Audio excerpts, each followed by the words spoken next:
ಆತ್ಮೀಯ ಬಂಧುಗಳೇ, ಶ್ರದ್ಧೆಯ ತಂದೆ ತಾಯಿಯಂದರೆ, ನಲ್ಮೆಯ ಸಾಹಿತ್ಯಾಭಿಮಾನಿಗಳೇ, ಈ ನಡುವೆ ನಾವು ಎಷ್ಟು ಗೊಂದಲಕ್ಕೆ ಈಡಾಗ್ಬಿಟ್ಟಿದ್ದೀವಿ ಅಂತ ನಾವು ಕೆಲವೊಂದು ಉದಾಹರಣೆಗಳ ಮೂಲಕ ನಾವು ತಿಳಿಬೋದು.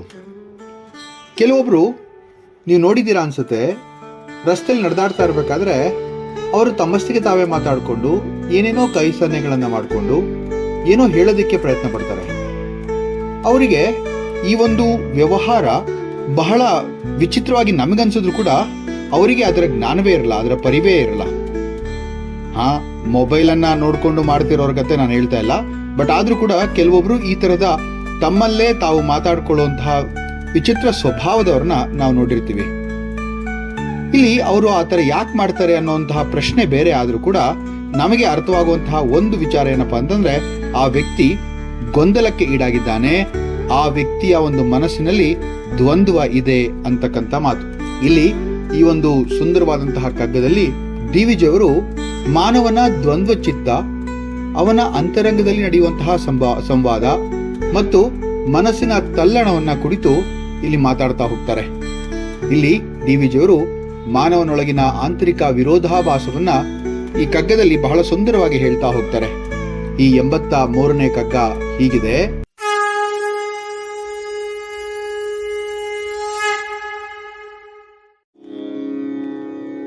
ಮಾನಸವ ಚಿಂತೆ ವಿಡಿದಂದೋರ್ವನೆರಡಾಗಿ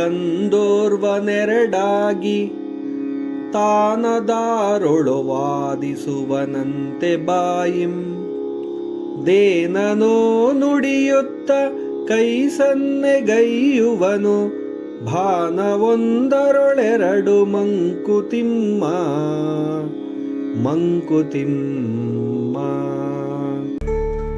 ಮಾನಸವ ಚಿಂತೆವಿಡಿ ಅಂತ ಒಂದು ಮಾತನ್ನ ಹೇಳ್ತಾರೆ. ಬಹಳ ಸುಂದರವಾದಂತ ಮಾತು. ಮನಸ್ಸು ಚಿಂತೆಯಿಂದ ಭಿನ್ನವಾಗಿರುತ್ತೆ ಅಂತ ಅರ್ಥ. ಮನಸ್ಸನ್ನ ಮನಃ ಮರ್ಕಟ ಅಂತ ಹೇಳಿರೋದನ್ನ ನಾವು ಕೇಳಿದೀವಿ. ಈ ಮನಸ್ಸು ಅಂತಕ್ಕಂಥದ್ದು ಯಾವಾಗ್ಲೂ ಗೊಂದಲದಲ್ಲೇ ಇರುತ್ತೆ, ಯಾವಾಗ್ಲೂ ಆ ಒಂದು ದ್ವಂದ್ವದ ಒಂದು ರೂಪದಲ್ಲೇ ಅದು ನಮಗೆ ಕಾಣುತ್ತೆ. ಮನಸ್ಸು ಚಿಂತೆಯಿಂದ ಭಿನ್ನವಾಗಿದ್ದು ಅಂದೋರ್ವನೆರಡಾಗಿ, ಅದೇ ವ್ಯಕ್ತಿ ಒಬ್ಬನೇ ಆಗಿದ್ರು ಕೂಡ ಎರಡೆರಡು ವ್ಯಕ್ತಿಗಳಂತೆ, ಡ್ಯುಯಲ್ ಪರ್ಸನಾಲಿಟಿ ಅಥವಾ ಡ್ಯುಯಲ್ ಇಮೇಜ್ ಅಂತ ಕರಿತೀವಲ್ಲ, ಆ ತರಹದ ಒಂದು ವ್ಯಕ್ತಿಗಳಾಗಿ ಅವರು ತೋರ್ಪಡ್ತಾರೆ. ಆದ್ರೆ ತಾನೇ ತನ್ನೊಳಗೆ ವಾದಿಸ್ತಾ ಹೋಗ್ತಾನೆ. ತಾನಾದರೊಳೋ ವಾದಿಸುವಂತೆ ಬಾಯಿಂ. ನೋಡಿ, ದೇನನ್ನೋ ನುಡಿಯುತ್ತಾ, ಅಂದ್ರೆ ಏನೇನೋ ನುಡಿತಾ ಏನೇನೋ ಅರ್ಥಹೀನವಾಗಿ ಮಾತಾಡ್ತಾ ಹೋಗ್ತಾನೆ.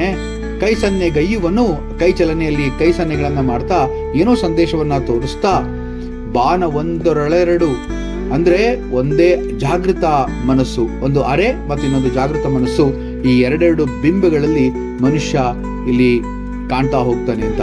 ಒಬ್ಬ ವ್ಯಕ್ತಿ ತನ್ನ ಮನಸ್ಸಿನಲ್ಲಿ ಎಷ್ಟೋ ಚಿಂತನೆಗಳನ್ನ ಹೊತ್ತಿರ್ತಾನೋ ಅವನೊಳಗೆ ಎರಡೆರಡು ವ್ಯಕ್ತಿಗಳಂತೆ ಮಾತುಕತೆ ನಡೀತಾ ಹೋಗುತ್ತೆ. ಬಾಯಿಂದ ಏನೋ ಅರ್ಥವಿಲ್ಲದ ಮಾತುಗಳನ್ನ ಆಡ್ತಾನೆ, ಕೈಗಳಿಂದ ಏನೇನೋ ತೋರಿಸ್ತಾನೆ.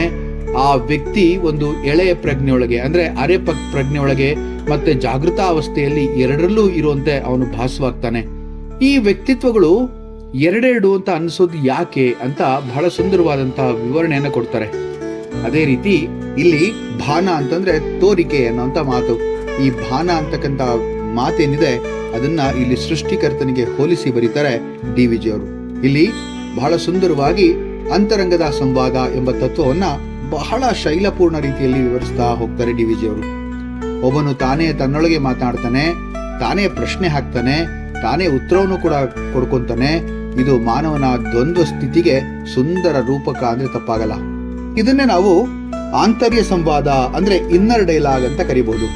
ಕೆಲವೊಮ್ಮೆ ನಾವು ತಾನೇ ಪ್ರಶ್ನೆ ಹಾಕೊಂಡು ನಾವೇ ಒಂದು ಉತ್ತರ ಕೊಡುವಂತಹ ಪರಿಸ್ಥಿತಿಗೆ ಬಂದ್ಬಿಡ್ತೀವಲ್ವಾ. ನಾವೊಂದು ನಿರ್ಣಯವನ್ನ ತೆಗೆದುಕೊಳ್ಳುವ ಚಿಂತನೆಯಲ್ಲಿದ್ದಾಗ ಒಳಗೆ ಒಂದು ಧ್ವನಿ ಹೇಳುತ್ತೆ ಹೌದು, ಮತ್ತೆ ಇನ್ನೊಂದು ಧ್ವನಿ ಹೇಳುತ್ತೆ ಇಲ್ಲ ಅಂತ. ಇದನ್ನೇ ನಾವು ಆ ಅಂತರಂಗದ ದ್ವಂದ್ವ ಅಂತ ಕರಿಬಹುದು. ವಿದ್ಯಾರ್ಥಿಯೊಬ್ಬ ಇಂಜಿನಿಯರಿಂಗ್ ಅಥವಾ ಆರ್ಟ್ಸ್ ವ್ಯಾಸಂಗ ಮಾಡಬೇಕು ಅಂತ ಯೋಚಿಸಿದಾಗ ಒಂದು ಮನಸ್ಸು ಹೇಳುತ್ತೆ ನೀನು ಇಂಜಿನಿಯರಿಂಗ್ ಮಾಡು, ಹೆಚ್ಚು ಅವಕಾಶಗಳಿದೆ ಅದರಲ್ಲಿ ಅಂತ. ಆದ್ರೆ ಇನ್ನೊಂದು ಮನಸ್ಸು ಹೇಳುತ್ತೆ ನೀನು ಆರ್ಟ್ಸ್ ಅಲ್ಲಿ ತುಂಬಾ ನಿಪುಣ, ಉತ್ತಮವಾಗಿದ್ದೀಯಾ, ಅದಕ್ಕೆ ನೀನು ಅದನ್ನ ಮಾಡಿದ್ರೆ ನಿನ್ನ ಒಂದು ಏಳಿಗೆ ಆಗತ್ತೆ ಅಂತ. ಇದು ಮನಸ್ಸಿನೊಳಗಿರುವಂತಹ ಎರಡು ಧ್ವನಿಗಳ ವಾದ. ತಾನೇ ಕೇಳ್ತಾನೆ, ತಾನೇ ಉತ್ತರ ಕೂಡ ಕೊಟ್ಕೊಳ್ತಾನೆ. ಮಹಾಭಾರತದಲ್ಲೂ ಕೂಡ ಈ ತತ್ವವನ್ನು ನಾವು ಕಾಣ್ಬೋದಲ್ವಾ. ಅರ್ಜುನ ಯುದ್ಧದಲ್ಲಿ ಯೋಧರ ವಿರುದ್ಧ ಹೋರಾಡಲು ಸಿದ್ಧನಾದಾಗ ಆತ್ಮ ಸಂಕಟಕ್ಕೆ ಒಳಗಾಗ್ತಾನಲ್ವಾ, ಅವನೊಳಗಿನ ಒಂದು ಧ್ವನಿ, ಇವರೆಲ್ಲ ನನ್ನ ಬಂಧುಗಳು, ನಾನು ಇವರನ್ನ ಕೊಲ್ಲಲು ಸಿದ್ಧವಿಲ್ಲ ಅಂತ ಹೇಳ್ಬಿಡುತ್ತೆ. ಇನ್ನೊಂದು ಧ್ವನಿ ಹೇಳುತ್ತೆ, ಶ್ರೀಕೃಷ್ಣನ ರೂಪದಲ್ಲಿ ಧರ್ಮಕ್ಕಾಗಿ ನೀನು ಕರ್ಮ ಮಾರ್ಗವನ್ನ ಅನುಸರಿಸಬೇಕು ಅಂತ ಹೇಳುತ್ತೆ. ಅರ್ಜುನನ ಮನಸ್ಸು ತಾನು ವಾದಿಸುವಂತೆ ದ್ವಂದ್ವಕ್ಕೆ ಒಳಗಾಗೋದನ್ನ ಇದಕ್ಕಿಂತ ಸುಂದರವಾದಂತಹ ಉದಾಹರಣೆ ನಮಗೆ ಬೇಕಾಗಿಲ್ಲ ಅಂತ ಅನ್ಸುತ್ತೆ. ಬಂಧುರಾತ್ಮ ಆತ್ಮನಸ್ಯ ಏನಾತ್ಮೆ ವಾತ್ಮನ ಜಿತಃ ಆತ್ಮನ ನಸ್ತು ಶತ್ರುತ್ವೇ ವರ್ತೇತಾತ್ಮವಾ ಶತ್ರುವತ್. ತಾನು ತನ್ನ ಮನಸ್ಸನ್ನ ಜಯಿಸಿಕೊಂಡು ತನ್ನ ಆತ್ಮನಿಗೆ ಸ್ನೇಹಿತನು, ಆದರೆ ತಾನು ಮನಸ್ಸನ್ನ ನಿಯಂತ್ರಣ ಮಾಡುವವನು ತನ್ನ ಆತ್ಮಕ್ಕೆ ಶತ್ರು ಅಂತಿರ್ತಾನೆ ಅಂತ ಹೇಳುವಂತ ಮಾತು. ಇದು ಈ ಒಂದು ಕಗ್ಗದ ಭಾವನೆಗೆ ಸಮವಾಗಿದೆ ಅಂತಂದ್ರೆ ತಪ್ಪಾಗಲ್ಲ. ಒಂದು ಆತ್ಮವೇ ತನ್ನೊಳಗೆ ಸ್ನೇಹಿತನಾಗಿರಬಹುದು, ಹಾಗೆ ತನ್ನೊಳಗೇನೆ ಶತ್ರುವು ಕೂಡ ಆಗಿರಬಹುದು. ಈ ಮನುಷ್ಯನ ಅಂತರಂಗದಲ್ಲಿ ಎರಡು ಧ್ವನಿಗಳ ನಡುವೆ ನಡೆಯುವಂತಹ ವಾದ ವಿವಾದ, ಆತನ ದ್ವಂದ್ವ ಭಾವನೆಗಳು, ಚಿಂತನೆಗಳಿಂದ ಬರುವ ಮನಸ್ಸಿನ ತಲ್ಲಣ, ಈ ಎಲ್ಲವನ್ನ ಇಲ್ಲಿ ಡಿವಿಜಿಯವರು ಅತ್ಯಂತ ಸಂಕೇತಮಯವಾಗಿ ಬಾಣವೊಂದರಳೆರಡು ಎಂಬ ವಾಕ್ಯವನ್ನ ಹೇಳ್ತಾರೆ. ಈ ಪದ್ಯ ಮಾನವನ ಆಂತರ್ಯ ಲೋಕವನ್ನ ನೋಡುವಂತಹ ಒಂದು ಕೈಗನ್ನಡಿ ಅಂತ ಅಂದ್ರೆ ತಪ್ಪಾಗಲ್ಲ. ಚಿಂತೆ ಮತ್ತು ಆತಂಕಗಳು ವ್ಯಕ್ತಿಯ ಮನಸ್ಸನ್ನ ವಿಭಜನೆ ಮಾಡುತ್ತೆ ಅಂತ ಹೇಳಿದ್ರೆ ತಪ್ಪಾಗಲ್ಲ. ಒಬ್ಬನೇ ಇದ್ರೂ ಅವನು ಒಬ್ಬನಲ್ಲ, ಇಬ್ಬರು ಆಗ್ಬಿಡ್ತಾರೆ. ಈ ಎರಡು ವ್ಯಕ್ತಿ ತಾನಲ್ಲ, ತನ್ನಲ್ಲಿ ರೂಪುಗೊಳ್ಳುವಂತಹ ಚಿಂತೆ, ಆತಂಕ ಅಥವಾ ಬದ್ಧತೆಗಳು ಅಂತಂದ್ರೆ ತಪ್ಪೇ ಆಗಲ್ಲ. ಬಹಳಷ್ಟು ಕಡೆ ನಾವು ನೋಡಿದ್ವಲ್ಲ, ಆತ್ಮ ಮತ್ತು ಅನಾತ್ಮ, ಅದು ವಾಸ್ತವಿಕ ಮತ್ತು ಅಸ್ಥಿರ ಮನಸ್ಸು ಅಂತ ಹೇಳುವಂಥದ್ದನ್ನ ನಾವು ನೋಡಿದ್ವಿ. ನಾನಾ ಗ್ರಂಥಗಳಲ್ಲಿ ಕೂಡ ಅದನ್ನ ಹೇಳ್ತಾ ಹೋಗ್ತಾರೆ.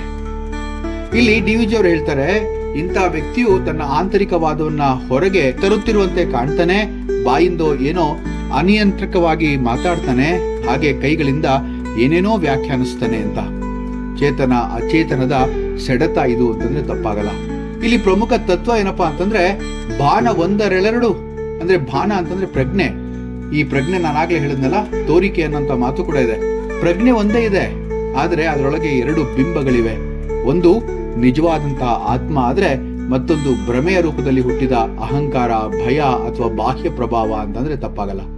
ಗಾಢ ತತ್ವಗಳನ್ನ ಈ ಒಂದು ಕಗ್ಗದಲ್ಲಿ ಹುಡುಕ್ತಾ ಹೋದ್ರೆ ನಮಗೆ ಸಿಗೋದು 4 ಗಾಢ ತತ್ವಗಳು. ದ್ವಂದ್ವ ಭಾವ, ಡ್ಯುಯಾಲಿಟಿ ಅಂತ ಕರಿಬಹುದು. ಆಂತರಿಕವಾದ, ಅದೇ ಇನ್ನರ್ ಡಿಬೇಟ್ ಅಂತ ಹೇಳ್ತೀವಲ್ಲ, ಅಸ್ಥಿರ ಮನಸ್ಥಿತಿ, ಆಮೇಲೆ ಅದೇ ತರ ಅಹಂಕಾರ ಮತ್ತು ಈ ಆತ್ಮದ ವ್ಯತ್ಯಾಸಗಳನ್ನ ನಾವು ನೋಡ್ತಾ ಹೋಗ್ಬೋದು. ಇಲ್ಲಿ ಕುಠಾರೋಪನಿಷತ್ತಿನಲ್ಲಿ ಒಂದು ಸುಂದರವಾದಂತಹ ಮಾತನ್ನ ಹೇಳ್ತಾರೆ, ಪರಂ ಪರಸ್ಯನ ಧಾತಾರಮಸ್ತಿ, ಒಬ್ಬನೇ ಪರಮಾತ್ಮನು, ಅವನಿಗೆ ಸಮಾನವಾದ ಮತ್ತೊಬ್ಬನಿಲ್ಲ ಅಂತಕ್ಕಂಥ ಮಾತು. ಆದರೆ ಅವನೊಳಗೆ 2 ರೂಪಗಳನ್ನ ನಾವು ನೋಡ್ತೀವಿ, ಒಂದು ಶಬ್ದ ಬಿಂಬ, ಇನ್ನೊಂದು ಮಾಯೆಯ ಮುಸುಕು ಅಂತಕ್ಕಂಥ ಬಿಂಬ. ಚಿತ್ತೆ ಕಲ್ಪಿತೆ ವೇದಂ ದ್ವಿತೀಯಂ ನಾಸ್ತಿ ಕಿಂಚನ. ಇದು ನೋಡಿ, ಯೋಗ ವಸಿಷ್ಠ ಒಂದು ವ್ಯಾಖ್ಯಾನವನ್ನ ಇಲ್ಲಿ ನಾವು ಅರ್ಥ ಮಾಡ್ಕೋಬಹುದು. ಇಡೀ ಜಗತ್ತು ಮನಸ್ಸಿನ ಕಲ್ಪನೆ, ನಿಜವಾದ ಯಾವುದೇ ದ್ವಿತ್ವ ಇಲ್ಲ ಅಂತಕ್ಕಂಥ ಮಾತು. ದ್ವಾಸುಪರ್ಣ ಸಯುಜ ಸಖಾಯ ಏಕಂ ಭುಂಕ್ತೆ ಅನ್ಯಃ ಪಶ್ಯತಿ. ನೋಡಿ, ಮುಂಡಕೋಪನಿಷತ್ತಿನಲ್ಲಿ ಈ ಒಂದು ಸುಂದರವಾದಂತಹ ಮಾತನ್ನ ಇಲ್ಲಿ ಹೇಳ್ತಾರೆ. ಅಂದ್ರೆ ಈ ಒಂದು ರುದ್ರಾಕ್ಷಿನ ತಿಂದು ಆನಂದ ಪಡುವಂತಹ ಪಕ್ಷಿ ಒಂದ್ ಕಡೆ ಆದ್ರೆ, ಮತ್ತೊಂದು ಪಕ್ಷಿ ಅಶುದ್ಧ ಆತ್ಮದ್ದು ಅಂತ ಹೇಳಿ, ಒಂದು ಅಹಂಕಾರದಿಂದ ಬೀಗ್ತಾ ಇದ್ರೆ ಇನ್ನೊಂದು ಆತ್ಮಶುದ್ಧಿಯಿಂದ ಬೀಗುತ್ತೆ ಅಂತಕ್ಕಂಥ ಮಾತನ್ನ ಇಲ್ಲಿ ಹೇಳ್ತಾರೆ. ನಾವು ಸಹ ಸ್ವಲ್ಪ ಮತಿ ಭ್ರಮಣೆ ಆದಂತೆ ನಾವು ಕಾಣ್ತಾ ಇರ್ತೀವಿ.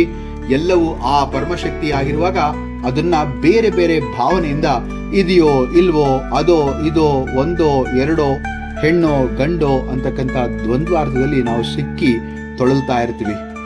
ಅದಕ್ಕೆ ನಾವು ಇನ್ನೂ ಹೆಚ್ಚು ಆ ಪರಮಾತ್ಮನ ಬಗ್ಗೆ, ಆ ಕಲ್ಪನೆಯ ಬಗ್ಗೆ ಅರಿಬೇಕಾಗಿದೆ. ಯಾಕೆಂದ್ರೆ ನಮ್ಮಲ್ಲಿ ಹುಟ್ಕೊಂಡಿರುವಂತಹ ಸಾವಿರಾರು ಭೇದಗಳು, ಮತ ಸಿದ್ಧಾಂತಗಳು, ದ್ವೈತ, ಅದ್ವೈತ, ವಿಶಿಷ್ಟಾದ್ವೈತ, ಮತಭೇದಗಳು, ಶಿವಶ್ಚ ನಾರಾಯಣ ಅಂತ ವೇದ ಹೇಳಿದ್ರು ಶಿವ ಮತ್ತೆ ವಿಷ್ಣುವಿನಲ್ಲಿ ನಮಗೆ ಭೇದ ಕಾಣುತ್ತೆ.